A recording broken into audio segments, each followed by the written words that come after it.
ប្រុសអធិបតិស្រីអធិបតានៃកហបតិកហបតានៃមានអធិបតិនៃនេះទៀតហើយនឹងនិត្តនីទៀតហើយនេះអានឹងអ្នកបល័យចំពោះនេះនាំគេខូចអស់តផាតប្តីតផ្ដាំមិនដឹងអីខូចច្រើនណាស់ហើយមើលនិត្តនីនេះជាប់មិនទាន់បាត់ទេបុកខ្លួនវាមិនចេះទីមានតតោសួរនាំអ្នកចេះដឹងស្នពីគ្រោះសិនសូមយើងទូតាព្រោះហេតុនោះហើយបានជាគេអត់មានវិឆ្កាយើងតាំងឲ្យមានគណៈកម្មការវប្បធម៌ផ្នែកអក្សរកនោះអស់លោកនឹងលោកសម្រាប់ស្រាវជ្រាវរកពាក្យពេចន៍មានអ្នកបល័យមានអស់លោកអ្នកចេះបរាំងជ្រៅជ្រះគេជួបប្រជុំគ្នាគេរើសពាក្យអស់នឹងដល់តអធិបតិនេះនឹងសភៅនេះប្រាប់ទៅមកសភៅចំគួតនេះសភៅនឹងដឹងនៅឯណាទេដាក់មកនេះជាអធិបតិនេះគឺអត់ដែលមានតរសាខុសតទេទៅមកតនឹងវាអធិបតិអធិបតានីតែយើងអានតាមអក្សរថានីប៉ុន្តែតាមសំឡេងអក្សរនេះគេអានអធិបតានីកហបតានីកហបតិគឺតំខៅនៃម្ចាស់ផ្ទះប្រុសហៅកហបតីស្រីកហបតានីពុទ្ធប្រធាននិកាហ្នឹងក៏បានដែរប៉ុន្តែគេមិនដែលប្រើទេគេមិនដែលប្រើទេមានទៅរួចប្រធាននិកាប៉ុន្តែគេមិនដែលប្រើគឺតែប្រធានហើយចង់ស្រីដោយប្រុសដោយទុកជាបរាំងក៏គេមានខ្លះដែរស្មៅដឹងខ្លះដូចជាយ៉ាងសកងជាវ៉ាទើវ៉ាន់ទុកស្រីទៅធ្វើក៏ហៅតែកងជាវ៉ាទើអញ្ចឹងគេមិនដែលហៅកងជាវ៉ាទើទេមែនទេឲ្យដល់ពីបណ្ដាលហៅមានពាក្យប៉ុនគេមិនប្រើដូចជាប្រធាននិកាហ្នឹងក៏គេមិនប្រើ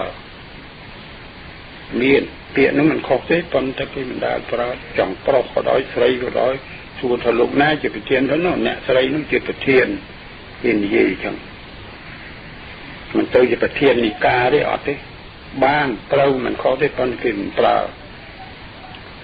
ទូលព្រះបង្គំដែលពុំបានសិក្សាជ្រៅជ្រះនឹងគេ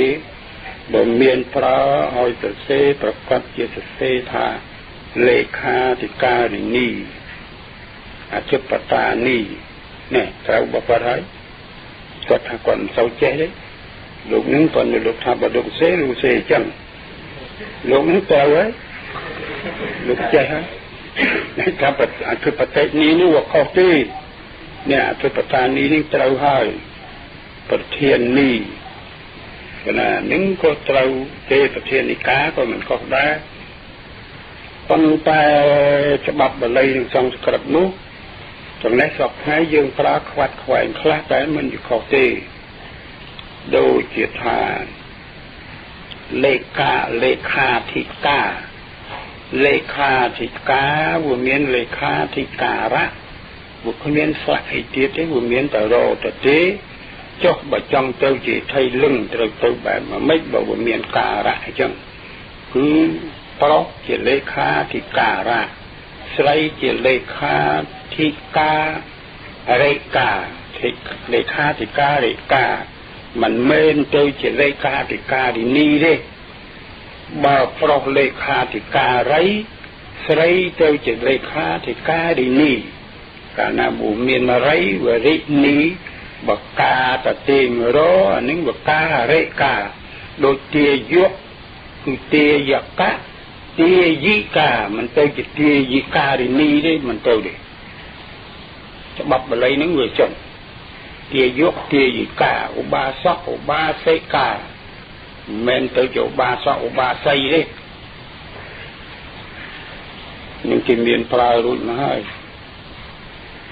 នៅដែលលោកយល់នឹងត្រូវហើយលេខាធិការៈបើឲ្យត្រូវតាមលេខាធិការៈទៅជាលេខាធិការេកាបើលេខាធិការីអានឹងក៏បានទៅជាលេខាធិការិនីសូមស្ដាប់ឲ្យជាប្រុសលេខាធិការីក៏បានដែរប្រែថាអ្នកធ្វើនៅការសរសេរនោះបើស្រីទៅជាលេខាធិការិនីតើបើជាលេខាធិការៈទៅទេទៅជាលេខាធិការេកា នេះអ្នកបល័យគុំមិនគូឆ្ងល់ទេតែនេះវាច្បាស់លាស់ណាស់ហើយទីកន្លែងនេះសូមសម្ដេចទ្រង់មេត្តាប្រោសពន្យល់ឲ្យបានច្បាស់លាស់ឲ្យទៀនឥឡូវអាត្មាពន្យល់តើនេះមិនអីទេពន្យល់ឲ្យរេខាធិការីនីកាយនេះ